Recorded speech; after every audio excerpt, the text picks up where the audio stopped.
Hey guys, welcome back. It's Grim Reaper connect you for another video for Raidshadowlegends. Hopefully doing well, and hopefully you're looking after yourselves and having a great weekend. Today we're going to be taking a look at the mess that Plarium have caused, and obviously I'm talking about Hydra in general. Obviously I haven't released a reaction video or anything like that. I think a few people who are watching this right now will know how I personally feel about these changes from Plarium and the massive screw ups. Again, I might have mentioned it one or two in some of my videos already. You guys might have catched that. This is not a rant today. This is about getting on with it. They've already said that they're not going to be changing it back or anything like that. So the only thing that I can do is quit Raidshadowlegends or um or adapt to it, right? And that is the only thing that I can do. So obviously we're going for the adapt, and we're trying to go to the next new levels, right? And the future of the channel, I will be dropping a video probably later on today or tomorrow about that, and how I'm going to be trying to take my channel now on a different journey, and I'll share some plans and etc that I've got for the channel. Anyway, so I want to talk about today's team. I've gone over my Hydra run to see the mess that Plarium have caused me, and obviously Plarium have caused me a big mess. And just not just myself, but all the players pretty much in Raidshadowlegends, unless you have a Trunda and etc. So let's go over my nightmare run and see and how much damage I lost overall in Hydra, right? And has it significantly impacted me and my accounts? Obviously, we're going to run that team. I will be saying no, I am ending this series for 1 billion, on the road to 1 billion. It's more now trying to get 500 billion, 500 million on Nightmare, Brutal, and Hard, and that's what I'll be aiming for long term. I don't think I'm going to be putting too much investment in it until I get upgrades on champions and gear and etc. And try and get the best what I can right now, which is basically enrolling SP is 2.5 billion, which is what I need to stay inside SP2, which is obviously being my home clan for the past year and a half, nearly 2 years now, and I really enjoy being an SP. Great lot of lads, good bunch. Panda, great leader, and some other shout outs there, I guess, for a few others as well. Not perfect, but we're going ahead in the game and trying to solve these problems. So this is what I'll be doing, trying to solve problems for you guys now, and I'll get a bit on that for a different video. I'll get into that on that anyway. Let's get into this today's video. We're going to get into the fact that we're looking at Nightmare Hydra, and I want to say how Carnage has got better. And what I mean by Carnage has got better, has got stronger, that's what my thumbnail is saying, is obviously the triple abilities that have been nerfed within Hydra, and also the ally attacks are being nerfed in Hydra, obviously because of the changes to how the deadheads and stuff work. If you don't know what's happened, go ahead, check out Scratch's channel. He has a great video on this, and he is definitely blowing off some steam in that video. It's quite quality, honestly. And I always want to say, like, he's free champion for everyone. I know I will get some hate for calling him free champion. I know that he takes a long time to get, but honestly, Arbiter, Marius, and the rest of them, they're just the same, you know, like they're trapped behind a massive gate and they're hard to get, but they are worth it. And this guy is worth it. So first of all, if you're going to use him in Hydra, I definitely do recommend booking the second form first. And if you're not going to be using him in La Arena, then do not need to book the the first form. Also, it's worth noticing with Carnage, if you're going to use him in the live arena as well, you need to go with 2 style of builds for him. So if you're not willing to change gear and you want a more tailored towards that, then you could definitely do that. I can definitely, for example, his masteries are tailored and his blessings tailored to live arena, because right now PvC is my focus, and with this nerf now, it's definitely my more focus more than anything now. So that would be one thing. Let's get into the team then, and just as usual, talk about the team setup and how I want the team setup to be overall. So let me go ahead and grab this video for you guys, sexy video that we did today, and we'll talk about the team setup and obviously how this works on this rotation. This team works in all rotations, right? It never really let me down, etc. So we'll talk about this and the roles and etc. So you guys can kind of understand what I'm trying to do. So you can see here we've got the decreased speed, the speed lead, we've got the turn meter boost, we've got the decreased attack and the leech, which is going to be healing coming in from NEKMO. We have TUHANRAK coming in to deal with Torment, to deal with the cleanses of the provokes, because we've got no block buffs. We've got the block buff debuff going out on Suffering, mainly to deal with Suffering's increased damage, because we're not using revivers. If we don't be able to block his passive, he's going to, his reflect, it's going to be a problem. And if we don't block out Raf's passive, it's also going to be a problem. So she has really important 2 jobs. This is why I run this team. Manual, because it requires way less RNG and I can land that A2 at the correct time, and then obviously to deal with Suffering when we can. We are running 2 protection sets, so Suffering's not so much of a problem at the moment when we were putting both out.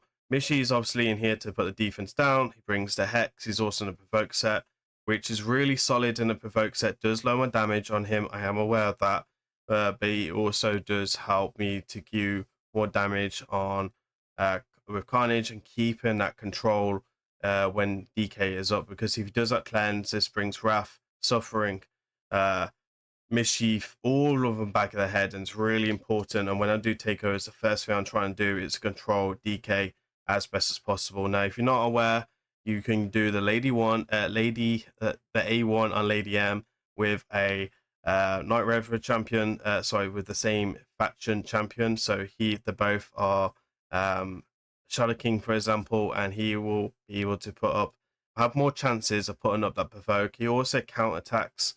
If anyone's under Hex, he has a chance to counterattack, and Hex is also on NEKMO as well, so it helps him do that and put up a HE burn, which is useful against Blythe because we haven't got that HE burn. So again, trying to deal with the HE burns if we don't have the block boss ready, if we don't want to use it for any reason, that is why as well. We've also got A2, and he's got the strip as well on A3, which is really solid this rotation because a lot of the heads are magic and force. So that is his role. Obviously, Lady M's role is to deal with what we said. Obviously, she can cleanse to a certain extent. She can also strip on a second form, which could be used every now and again when I really need it. For example, against Suffering, when he puts sort of reflection for 2 turns. And then she also has some ways of dealing with the passive as well from Rav on her A2 as well, with the decrease in the duration of buffs, but also increasing my duration of buffs, which is most of the time in protection as well. And then most importantly, bringing an ally attack and a critical damage buffs as well, which is super key as well. She's in a 9-piece protection, and then coming in and bringing an ally attack up. Carnage really does need attack up, and it's really, really important to do that. He also has good synergy with Marius with the increased accuracy as well. That increases his damage overall on the second form as well. It is worth noting you only need accuracy and Carnage for the passive ability, which increases his critical damage. So you do want to balance between accuracy, attack, critical damage, and the optimizer is really solid for that. But just try and do the maths a bit more and look into it. Do a bit of testing as well. My Carnage is quite slow because I want him to counterattack more because it doesn't class as a turn. So that is one way to kind of use that, and your ability has a 50% chance to do that. I'll obviously flag the Destroyers in here because he does his damage. He's got great damage on the A3 ability, which scales more as you do the fights. He's also got the weaken, and he's got the decreased attack as well as Wrath. As well as Michi. So he's really solid as well for that as well. 2 Spirit Nukers, but hey, you know, it is what it is. With that, you got ally attack, which kind of classes that as well.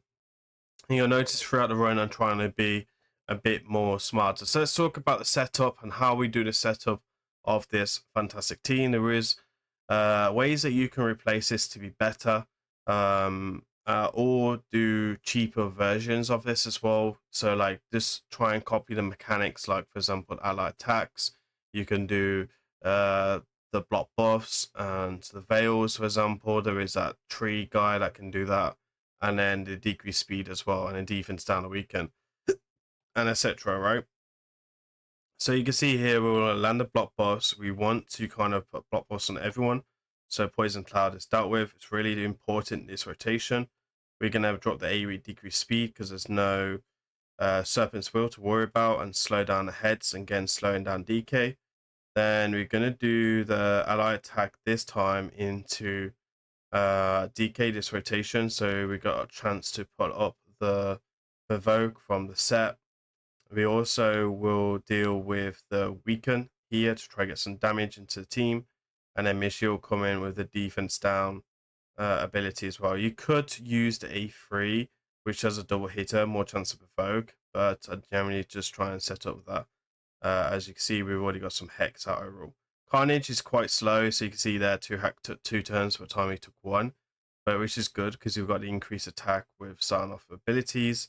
And then that's pretty much the team set ready to go. And then just you can press auto if you want, press auto, turn it off with TUHANRAK, or if you can use a guy from the tree faction. I can't remember what his name is. I guess I can kind of show you. He would be upgraded to TUHANRAK because he would increase your damage as well. He's not this one. He's actually Silver Watchers. And it's this guy, right? Because he brings the veils, which kind of helps with the fears, and he's got the block buffs as well. He's got the 1 decreased speed, so they're very similar. Sometimes the resistance up can be really useful as well, and he can also be solid in Fairwood set as well as a potential. And he's also got this passive, which is really, really dope as well. So you can see here we'll let this team run away through the music. I will put this on like a 4x speed to make this really, really fast, and hopefully this video won't be too long. Anyway, let's go into the gear and everything after this. Enjoy the music. We'll be right back after this.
So here we go, right? This is the damage overall. So last week I did hit 501. I have lost around about 20-30% of my damage.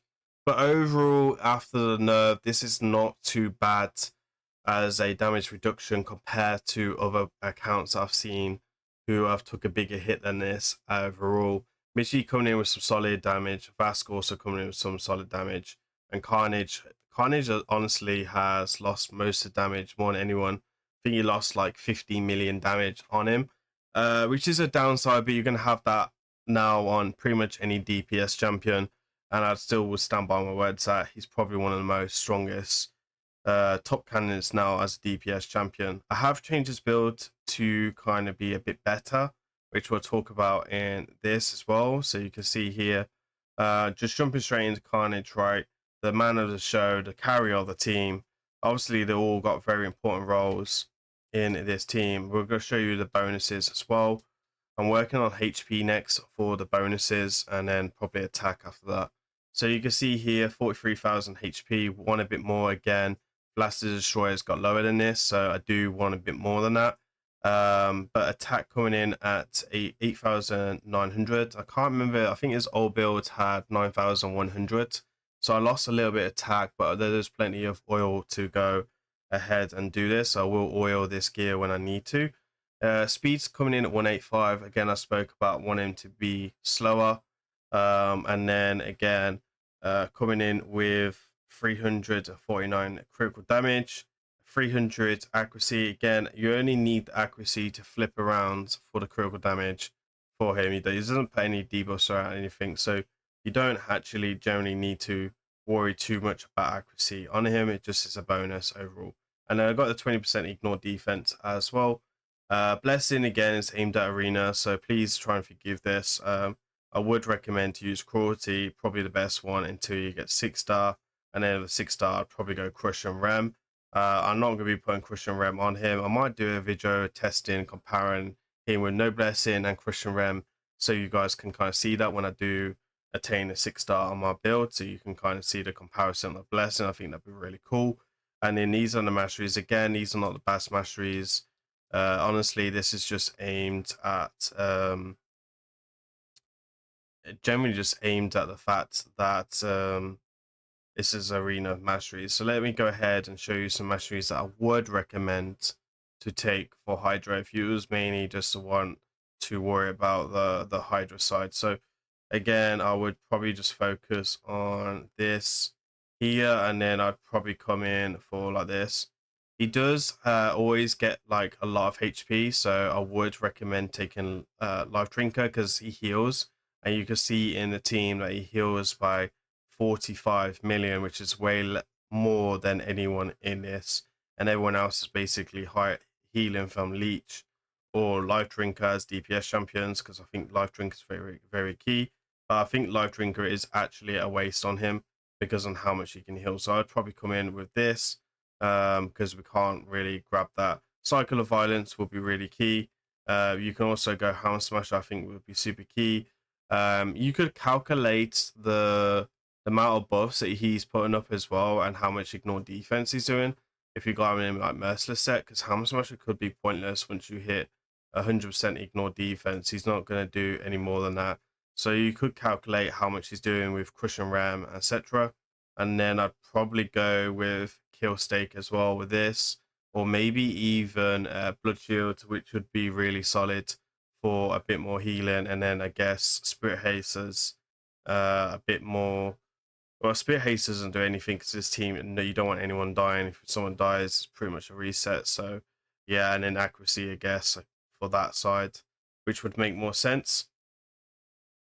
Then we can show you the rest of my build. So again, I still want to try a 9-piece Ferald set once we get the accessories from this. So his build hasn't changed. % critical rate, much critical damage as possible, good accuracy, ignore defense, really good speed. I want him to be a second fastest in the team.